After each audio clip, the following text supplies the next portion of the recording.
to take the opportunity of showing you what I've got in my rucksack. This is the rucksack that I carry in normal summer conditions in the Scottish Hills, and not too bad weight wise, probably weighs about 10 kilos, something in the region of that, and packs down to a pretty reasonable size that I'm happy carrying for a full day out on the hill.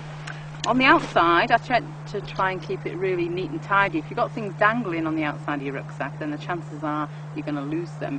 And the only thing on the outside is the pole if I'm not actually using it myself. And a good top tip for the pole is to definitely store it with the point facing down the way and covered, because I've been involved in an accident where someone actually ended up with a pole sticking in someone's neck where they actually fell and hurt somebody. So good top tip there, and obviously it's very useful for things like river crossings and rough ground.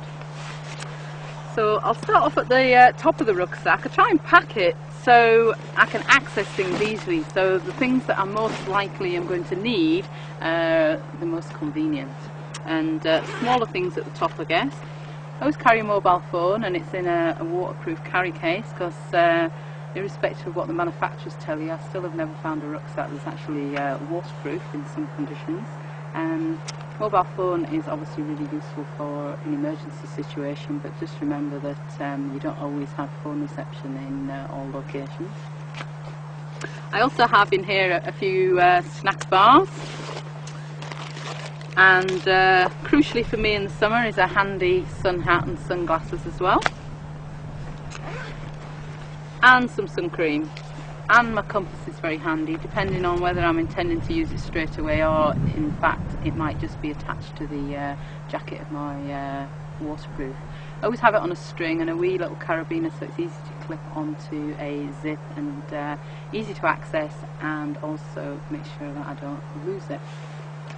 They're kind of expensive. In a wee dry bag in the top is some stuff that perhaps you might not think of carrying in summer, but highly recommend it, because here in the Scottish Hills, as some of you well know, you can get snow any time of the year. In fact, just a week ago in July I was in quite a severe hailstorm, so I've got a pair of lightweight gloves, and I've also got a fleecy buff which can double up as a hat as well, so they're really sort of lightweight, useful bits of kit. Delving a bit deeper in the main pocket, I have lurking in the top here a map. I don't often carry a full piece of map because I find that it's quite bulky, quite difficult to use in a high wind, and certainly a map case hanging around your neck is not the best way to carry your map in the Scottish Hills. So I often cut down a piece of map, have it laminated, and it just handily fits in a pocket then. Particularly useful in winter conditions, but if you've got a full piece of map or a full size map, then definitely having it in a map case. Otherwise you're just going to end up with a soggy mush in some of our delightful weather. I have a wee head torch. It is a very small head torch, and I'm not planning to use it, and it really is there just in case of emergencies only.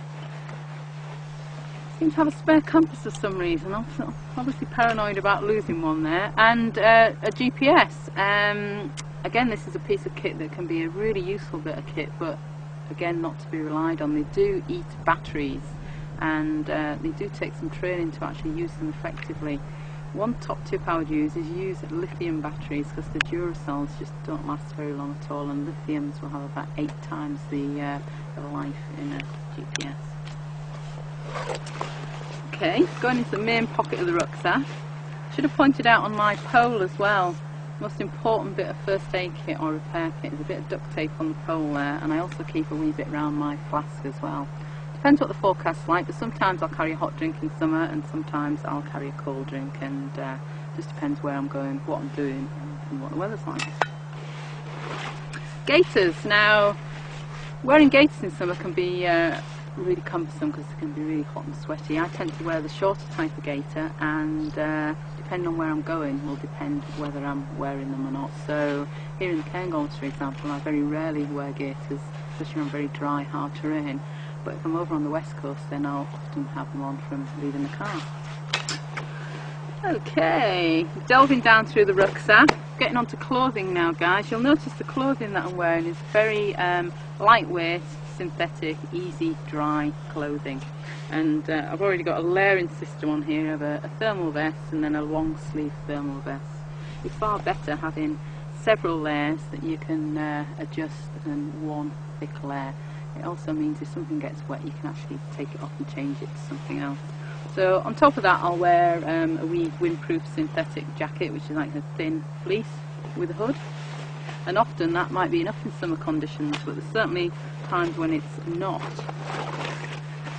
Waterproof jackets, absolutely crucial. I think even if it's a good forecast, then to go out without waterproofs will be pretty foolhardy in the Scottish hills. And it might be you actually just need it for warmth, or you need it to keep the wind off, not necessarily just for waterproofing. And a pair of lightweight waterproof trousers. We're getting there, we're really getting there. It's a bit of a TARDIS. I've got a thicker fleece type top here. This is actually a windstopper fleece and also showerproof as well, but never kind of takes the place of having a sort of Gore-Tex type shell. And I always look at the worst case scenario, you know, what if something happens and you're stationary on the hill for a long period of time. And having been involved with the Cairngorm rescue team for many years, virtually every instant we go out to on the hills we're dealing with not only the injury but the person having hypothermia as well, and that's not just in the winter, it's every month of the year here in Scotland. So I like to carry things that I know is going to combat that to a certain extent if I'm stationary on the hill for a period of time. So I have a wee synthetic duvet jacket here. It's in a dry bag. You'll notice I don't carry everything in a big waterproof sack because I find those a real pain.